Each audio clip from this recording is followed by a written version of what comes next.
दोस्तों, जब जंगल में आग लगती है तो उसकी जद में हर पशु पक्षी, हर पेड़, हर पौधा, हर घास आती है।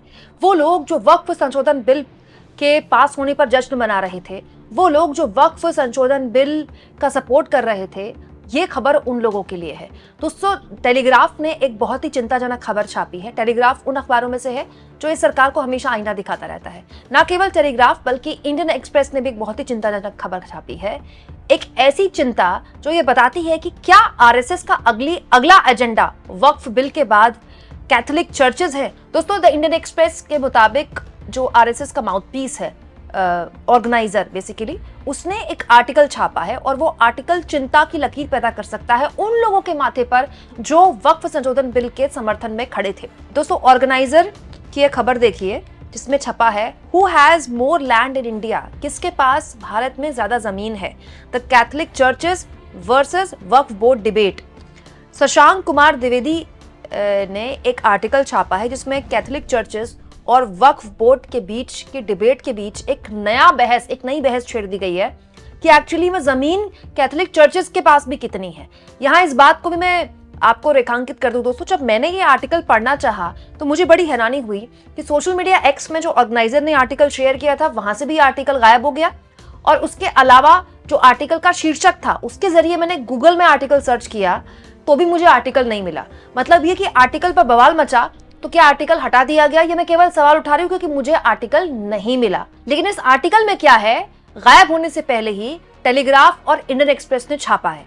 दोस्तों, टेलीग्राफ के मुताबिक आर्टिकल में छापा गया है कि जो कैथोलिक इंस्टीट्यूशंस हैं, ईसाइयों के जो इंस्टीट्यूशंस हैं, उसके पास 7 करोड़ हेक्टेयर की जमीन है, the largest non government land owner. इस आर्टिकल के हिसाब से, ऑर्गेनाइजर के हिसाब से, सबसे ज्यादा गैर सरकारी जमीन जिसके पास है वो कौन है, कैथोलिक इंस्टीट्यूशंस। दोस्तों, अभी तक ये बयान संसद में दिया जा रहा था कि रेलवे के बाद और आर्मी के बाद सबसे ज्यादा जमीन वक्फ के पास है, और अब इस आर्टिकल में कहा गया है कि वो नॉन गवर्नमेंट लैंड ओनर जिसके पास सबसे ज्यादा जमीन है वो कैथोलिक इंस्टीट्यूशन है, ईसाइयों के इंस्टीट्यूशन है। दोस्तों, यहाँ मैं आपको याद दिला दूं, केरला के कैथोलिक बिशप्स जिनकी काउंसिल ने खास तौर पर जब वक्फ संशोधन बिल पेश किया गया संसद में तो उन्होंने इस बिल का बड़ा समर्थन किया था, और बीजेपी के नेता भी बार बार ये बात दोहरा रहे थे कि देखिए ईसाइयों ने भी इस बिल का कितना समर्थन किया है। ईसाई भी तो इस देश के अल्पसंख्यक ही हैं। जब वो इस बिल का समर्थन कर सकते हैं तो फिर मुसलमानों को क्या दिक्कत है, फिर विपक्ष को क्या दिक्कत है। बार बार न्यूज चैनल्स में यही कैथोलिक बिशप्स काउंसिल का जिक्र किया गया था, याद होगा आपको, केरला के। लेकिन अब लोग ये सवाल पूछ रहे हैं कि जिस डर की आशंका विपक्ष ने संसद में बहस के दौरान जाहिर की थी, अगर वो सच हो गया तो फिर ये जो कैथोलिक बिशप्स इस वक्फ संशोधन बिल का समर्थन कर रहे थे, ये क्या जवाब देंगे। दोस्तों, क्योंकि आर्टिकल मुझे मिला नहीं, आर्टिकल गायब है इस पूरी साइट से, तो मैं टेलीग्राफ की खबर का हवाला दे रही हूँ। टेलीग्राफ ने इस खबर में छापा है कि ऑर्गेनाइजर में लिखा है, सरकारी भूमि सूचना वेबसाइट के अनुसार फरवरी 2021 तक भारत सरकार के पास लगभग 15,531 वर्ग किलोमीटर भूमि थी, जबकि वक्फ बोर्ड के पास विभिन्न राज्यों में महत्वपूर्ण भूमि क्षेत्र है, लेकिन ये भारत में कैथोलिक चर्च की हिस्सेदारी से अधिक नहीं है। मतलब अब ऑर्गेनाइजर ये कह रहा है कि कैथोलिक चर्चेस के पास वक्फ से भी ज्यादा जमीनें हैं।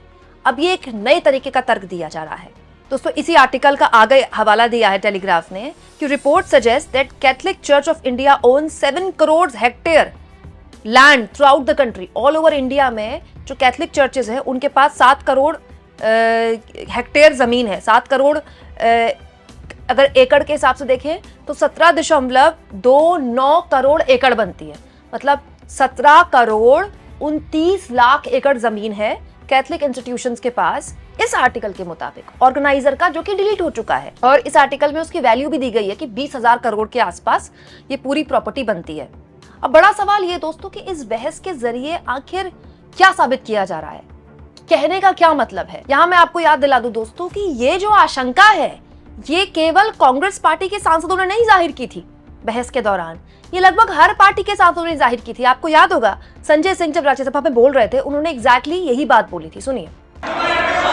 मान्यवर, धार्मिक संपत्तियों को कब्जा करने की एक कोशिश है, इसलिए इस बिल पर न हिंदू को खुश होना चाहिए न सिख को खुश होना चाहिए, न ईसाई को खुश होना चाहिए, न जैन को खुश होना चाहिए, न बौद्ध को खुश होना चाहिए, क्योंकि नंबर सबका आएगा।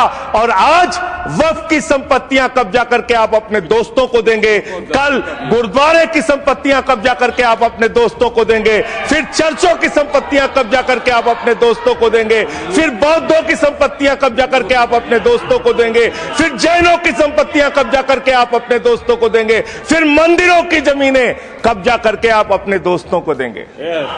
और अब इस आर्टिकल को कोट करते हुए संजय सिंह ने लिखा है, मोदी सरकार पूंजीपतियों के गुलाम है, देश के हिंदुओं सावधान हो जाओ, तुम्हारे मंदिरों की जमीन भी राम मंदिर में चंदा चोरी करने वाले कब्जा करेंगे। देखो मस्जिद के बाद चर्च का नंबर आ गया, अगला नंबर गुरुद्वारा, मंदिर, बौद्ध और जैन धर्मों की संपत्तियों का है।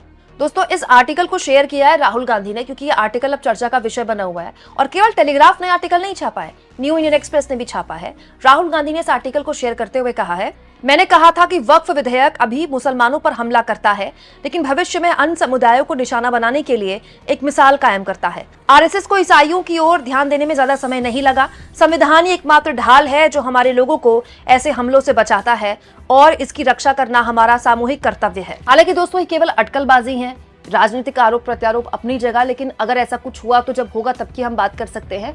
लेकिन वक्फ संशोधन बिल की राह भी अभी इतनी आसान नहीं है जितनी दिखाई जा रही है, क्योंकि कानून अगर बन भी गया तो इसको सुप्रीम कोर्ट में अलग अलग तरह से चैलेंज किया जाने की प्रक्रिया शुरू हो गई है। ओवैसी ने याचिका दाखिल कर दी है सुप्रीम कोर्ट में इस बिल के खिलाफ। इसके अलावा दोस्तों, कांग्रेस पार्टी के सांसद द्वारा याचिका दाखिल कर दी गई है। इसके अलावा अलग अलग राज्य सरकारें कह रही हैं कि अगर ये बिल पर सरकार नहीं रुकी तो हम भी लीगल रास्ता अख्तियार करेंगे। एमके स्टालिन उसमें से एक है, तमिलनाडु की सरकार। इसके अलावा तमिलनाडु का एक और विपक्षी दल है जिसके प्रमुख हैं थलापाती विजय, आप इनको जानते होंगे, साउथ के सुपरस्टार रहे हैं। उन्होंने अपनी पार्टी लॉन्च की है। उन्होंने भी कहा है कि इस बिल के विरोध में वो अगर जरूरत पड़ी तो वो लीगल एक्शन लेने के लिए भी तैयार है और अपने मुस्लिम भाइयों के साथ वो खड़े रहेंगे। यानी आप कह सकते हैं कि इस पूरे के पूरे मसले पर अभी काफी लंबी बहस होनी है, काफी लंबी चर्चा होनी है। और यकीन जानिए, जब संसद में चर्चा होती है तो कोई लाग लपेट करके लंबा चौड़ा भाषण देकर निकल सकता है, लेकिन कोर्ट में जब चर्चा होती है तो